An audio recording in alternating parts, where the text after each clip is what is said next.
If-else statement. If statement alone tell us that if a condition is true, it will execute a block of statement, and if the condition is false, it won't.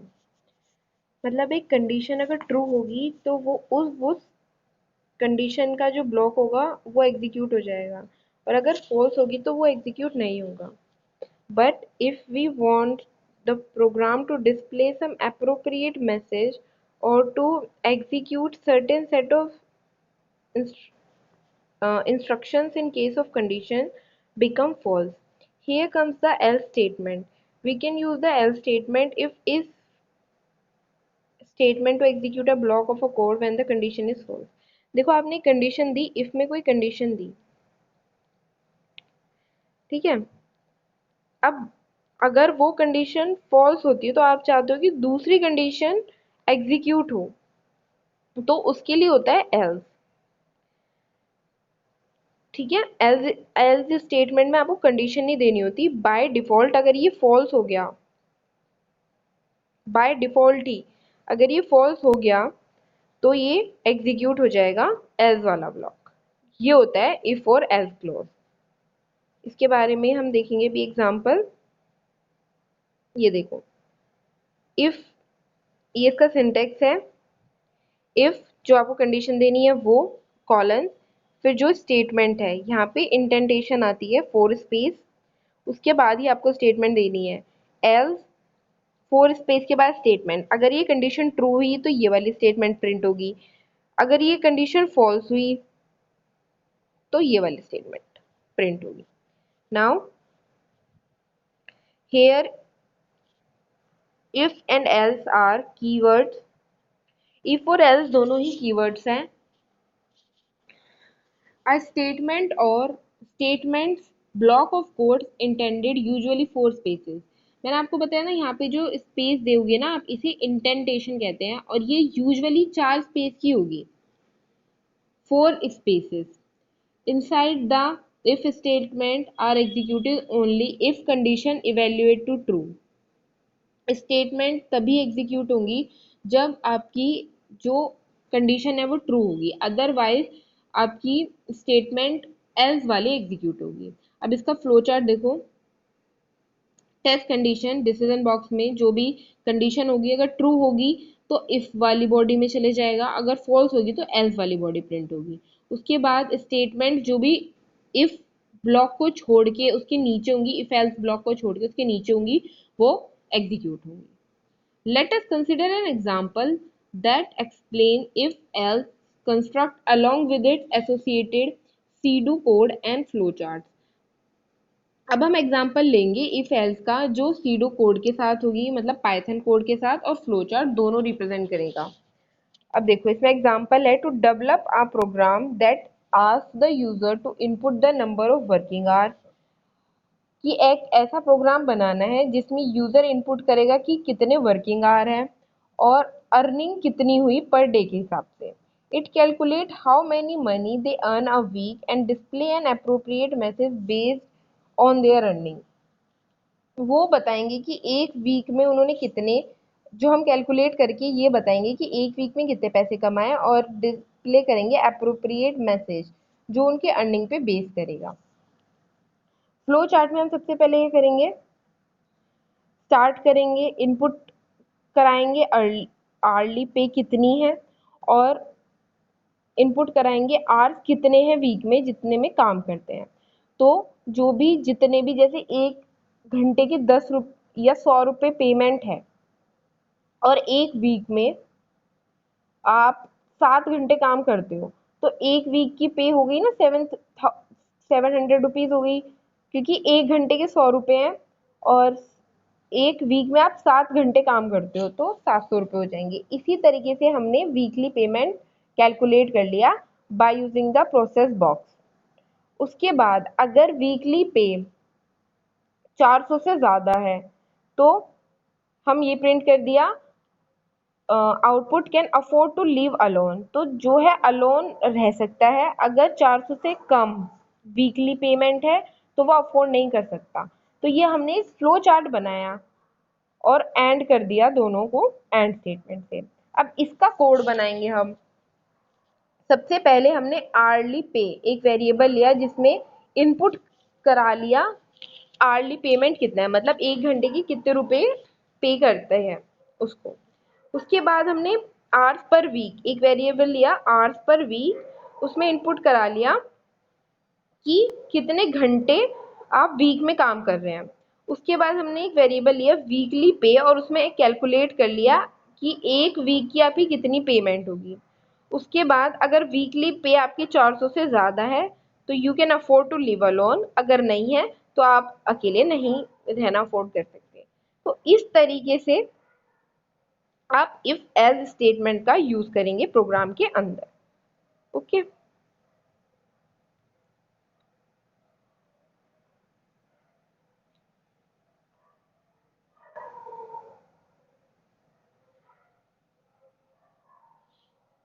अब ये देखो सीडू code and Python code. अब सीडू code ऐसे आ गया, Python code में आप कैसे करेंगे। सीडू कोड मैंने बताया था इंग्लिश में होता है, पाइथन कोड में कुछ नहीं, वेरिएबल्स लेना है। अब आपको इंटीजर वैल्यू इनपुट करानी है इसलिए आपने इंट लिख दिया यहाँ पे भी आप इंटीजर वैल्यू इनपुट कराओगे इसलिए आपने यहाँ पे भी इंट लिख दिया। यहाँ पे मल्टीप्लीकेशन के साइन की जगह एस्ट्रिक का साइन आ जाता है मल्टीप्लाई के लिए। और इफ कंडीशन लगाने के बाद क्लॉजेज आएंगे, यहाँ पे देन लिखा था, इंग्लिश में हम सिंपल इंग्लिश में लिखते हैं और जो पाइथन कोड होता है उसमें जो उसका स्ट्रक्चर होता है उसके अकॉर्डिंगली लिखते हैं। तो यहाँ सेमीकोलन्स आ गए इफ अगर वीकली पे बड़ा होगा, और प्रिंट इसमें आउटपुट था, इसमें हम प्रिंट के थ्रू आउटपुट देते हैं।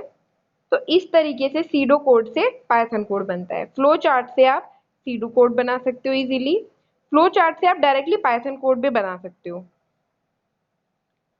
सीडो कोड, उसके बाद आप पाइथन कोड सीडो कोड से इजीली बना सकते हो क्योंकि आपको सिर्फ थोड़ी सी ही कीवर्ड्स ही चेंज करने हैं, है ना। अब यहाँ पे एक और एग्जांपल लिया गया है इफ एल्स स्टेटमेंट का। इसमें बताना है कि वोटर एलिजिबल है या नहीं है। तो उन्होंने इनपुट कराई एज, वेरिएबल में एज इनपुट करा ली यूजर की। उसके बाद अगर एज 18 या 18 से ज्यादा है तो प्रिंट होगा एलिजिबल टू वोट। अगर ये स्टेटमेंट हो गई फॉल्स तो एल्स वाले क्लॉज में चला जाएगा और जो एल्स वाली स्टेटमेंट है वो प्रिंट कर देगा। अब जैसे 10 दी तो ये आ गया नॉट एलिजिबल टू वोट। इस तरीके से इफ एल्स स्टेटमेंट वर्क करती है। अब यहाँ पे एक और एग्जांपल लिया हुआ है इवन और ओड नंबर का।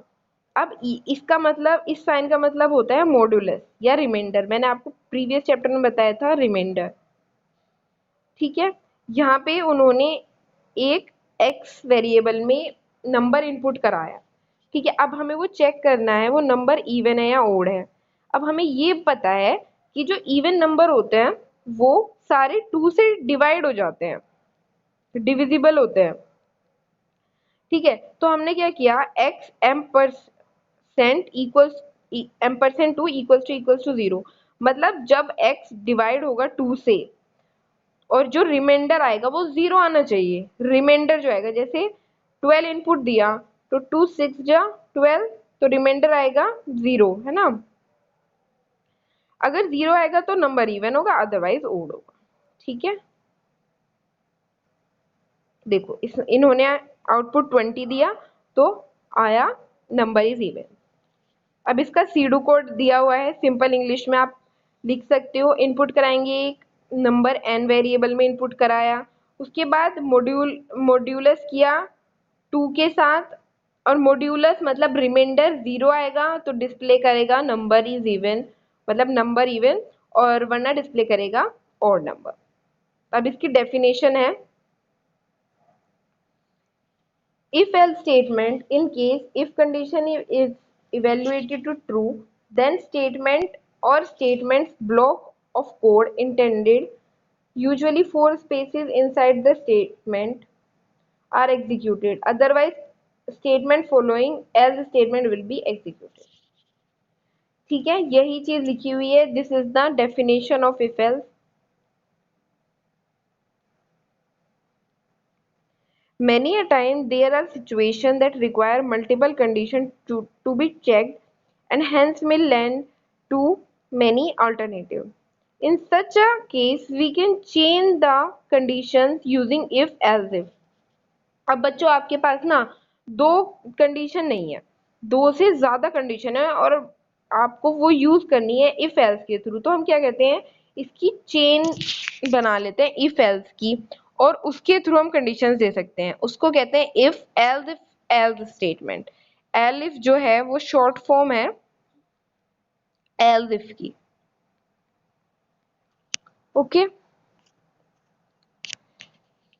if as if construct is used in the situation where a user can decide among multiple options, as soon as one of the condition controlling the if is true, the statement or statements associates with that if are executed and rest of the ladder is bypassed. If none of the conditions is true, then the final else statement will be executed. Control flow from top to down। देखो इसमें क्या होगा, एक condition, दूसरी condition, तीसरी condition, चौथी condition. If पहली condition आप सिर्फ इफ कीवर्ड से दोगे, उसके बाद एलिफ करके दोगे, और लास्ट कंडीशन आप एल से दोगे। अब मैंने आपको पहले ही बताया था लास्ट कंडीशन क्या होती है, ये होती है डिफॉल्ट कंडीशन। अगर इन पहली सारी कंडीशंस में से कोई भी कंडीशन ट्रू नहीं होती, सारी कंडीशन में से कोई भी कंडीशन ट्रू नहीं होती, तब जाके लास्ट वाली स्टेटमेंट यानी एल्स स्टेटमेंट प्रिंट होती है। ठीक है, यहाँ पे आप डिफरेंट कंडीशंस दोगे, वो चेक होंगी और उनके अकॉर्डिंगली ही ये स्टेटमेंट प्रिंट होंगी। अब इसका फ्लो चार्ट देखो किस तरीके से है। पहली स्टेटमेंट पहली कंडीशन को चेक करेगा, अगर सही होगी तो वो एल्स इफ के लूप से बाहर निकल जाएगा और अलग वाली स्टेटमेंट में चला जाएगा। अगर सही नहीं होगी तो अगली कंडीशन चेक होगी, अगर वो भी सही नहीं होगी तो अगली कंडीशन चेक होगी, अगली कंडीशन भी ट्रू नहीं होगी तो एल्स वाली बॉडी में चले जाएगा, यहाँ पे नो आएगा। ठीक है, ये एल्स इफ की लैडर थी, मतलब एल्स इफ का लैडर किस तरह बनता है उसका flow chart. Here else is optional, number of elif is depend on the number of condition। आप कितने भी एलिफ दे सकते हो, कितनी भी कंडीशन बना सकते हो, 10 20 आपके ऊपर डिपेंड करती हैं, आपके पास जितनी कंडीशन है उतनी आप कंडीशन इसके थ्रू बना सकते हो। If the first condition is false, the next is checked and so on. If one of the condition is true, the corresponding statements executes and the statements end। अगर first condition true नहीं होगी तो अगली check होगी, अगली true नहीं होगी तो अगली चेक होगी, और सारी ही फॉल्स होंगी तो एल्स वाली स्टेटमेंट एग्जीक्यूट हो जाएगी। अब यहाँ पे एग्जांपल दिया हुआ है, एक्सेप्ट करनी है परसेंटेज हमें स्टूडेंट्स की और उन्हें ग्रेड देने हैं। ठीक है, अब इन्होंने दिया है, अगर एक इन्होंने वेरिएबल लिया PERC, उसमें यहाँ पे देखो फ्लोट कीवर्ड यूज हुआ है, तो क्या है कि फ्लोटिंग पॉइंट नंबर यूजर डाल सकता है।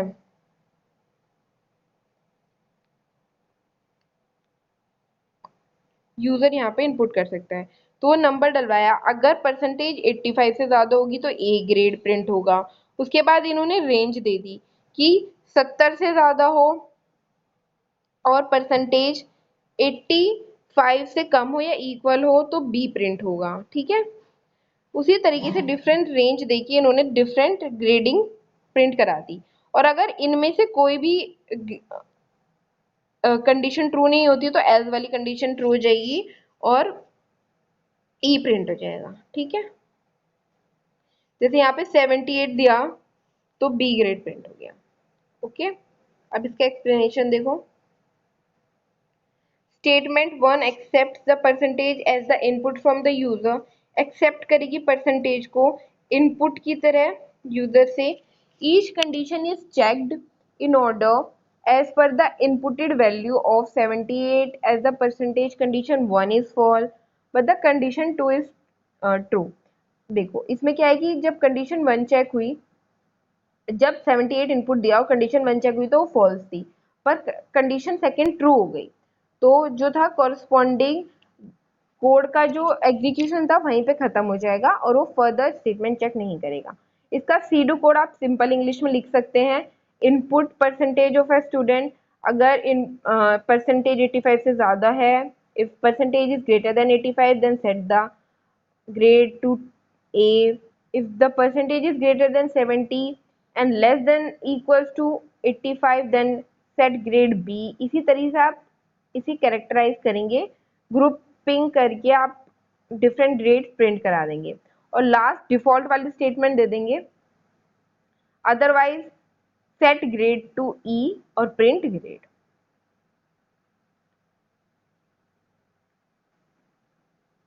अब इसका डिसीजन ट्री दिया हुआ है इसी क्वेश्चन का। देखो सबसे पहले परसेंटेज अगर 85 से ज्यादा हो, यस तो प्रिंट कर देगा ए, नहीं तो चेक करेगा सेकंड स्टेटमेंट के लिए कि 70 से ज्यादा है और 85 के इक्वल है या कम है, अगर है तो बी प्रिंट कर देगा, वरना थर्ड स्टेटमेंट पे आ जाएगा। थर्ड स्टेटमेंट में वो चेक करेगा कि 60 से परसेंटेज ज्यादा है या लेस देन इक्वल टू 70 है, अगर है तो प्रिंट कर देगा ग्रेड सी को, अदरवाइज फोर्थ स्टेटमेंट चेक करेगा, उसमें चेक करेगा कि परसेंटेज 45 से ज़्यादा है और लेस देन इक्वल टू 60 है, अगर है तो प्रिंट डी कर देगा, अदरवाइज प्रिंट ई कर देगा। ठीक है, इस तरीके से डिसीजन बॉक्स बनेगा इस क्वेश्चन के लिए। नेक्स्ट इज, इसी में बता रखा है another example of explaining if else if construct is as follows. उससे पहले लर्निंग टिप देखिए, if else if statement, each statement is checked in order, if the first is false the next is checked and so on. If one of them is true the corresponding branch executes and the statements end. If more than one condition is true only the first true branch execute। अगर बच्चों एक से ज्यादा condition true हो सकती होंगी ना, तो जो कंडीशन पहले आएगी वो कंडीशन एग्जीक्यूट हो जाएगी और उस क्लॉज, उस कोड का, उस क्लोज का एग्जीक्यूशन वहीं पे खत्म हो जाएगा, वो दूसरे स्टेटमेंट पे चले जाएगा। अब इसमें देखो सैलरी इनपुट करानी है और उसके अकॉर्डिंगली हमें टैक्स कितना पे करना है वो कैलकुलेट करके बताना है। सबसे पहले उन्होंने क्या किया, सैलरी इनपुट कराई यूजर की, उसके बाद उन्होंने चेक किया अगर सैलरी 50,000 से कम है तो 50% 50% जो है सैलरी का वो टैक्स में जाएगा। 50% कैसे, 50/100 इंटू सैलरी करेंगे आप। ठीक है, अब इन्होंने डायरेक्ट लिख दिया 50 को डिवाइड करके 100 से 0.05, तो वो डायरेक्टली कैलकुलेट कर देगा। अगर आपकी 60,000 से कम है तो 70% जो है आपको सैलरी का पे टैक्स करना पड़ेगा। अगर आपकी 70,000 से कम है तो 80% सैलरी टैक्स पेएबल होगी, आपका टैक्स उतना कैलकुलेट होगा। और अगर इनमें से कोई नहीं है तो आपकी सैलरी 10%, आपकी जो सैलरी का है 10% वो टैक्स पेएबल होगा। ठीक है, अब इसमें देखो उन्होंने 65,000 दिया, तो 65,000 जो है वो 70,000 से कम है, तो उन्होंने उसका यहाँ पे कैलकुलेट किया टैक्स जो भी होगा और वो कैलकुलेट करके यहाँ पे लिख दिया।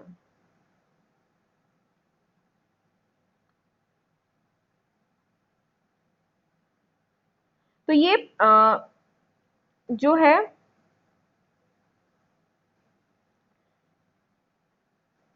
कुछ परसेंटेज उन्होंने क्राइटेरिया लिया कि इतना परसेंट, 5%, 10%, 8%। ठीक है, इस तरीके से जैसे कि 50,000 से कम होगा तो 55% आपका होगा, 10% जो भी होगा ना वो क्वेश्चन में आपको कंडीशन गिवन होगी, कितने परसेंट टैक्स पेएबल है कितना नहीं है। ठीक है,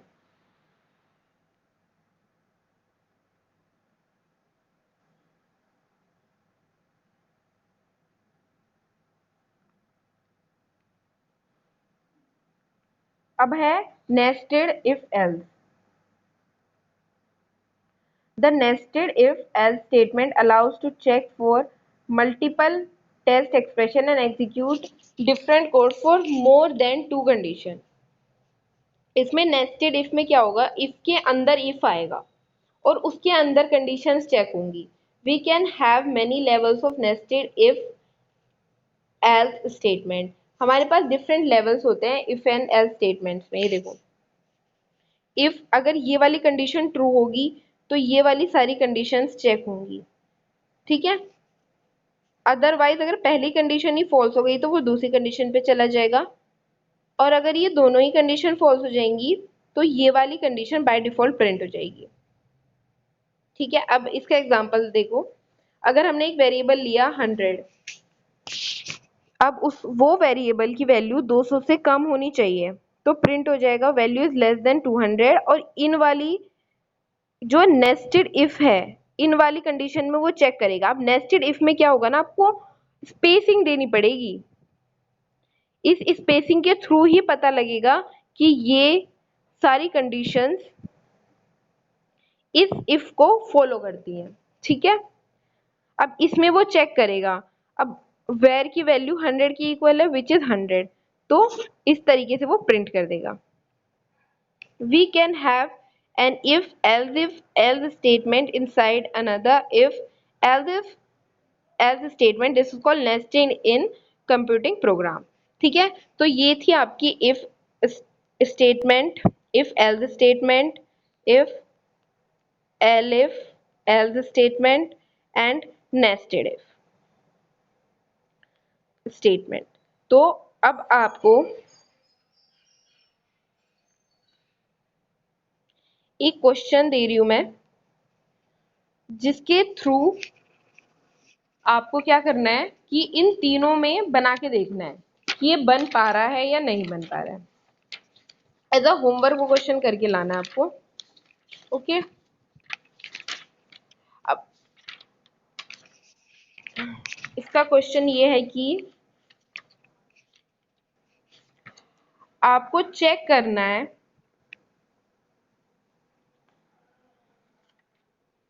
इसमें चेक करना है आपको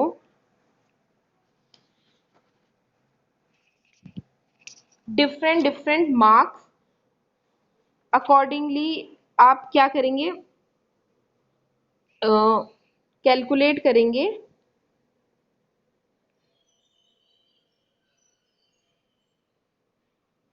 marks of 10th class, marks of 10th class, और उसके अकॉर्डिंगली डिवाइड करेंगे बच्चों को स्ट्रीम्स में।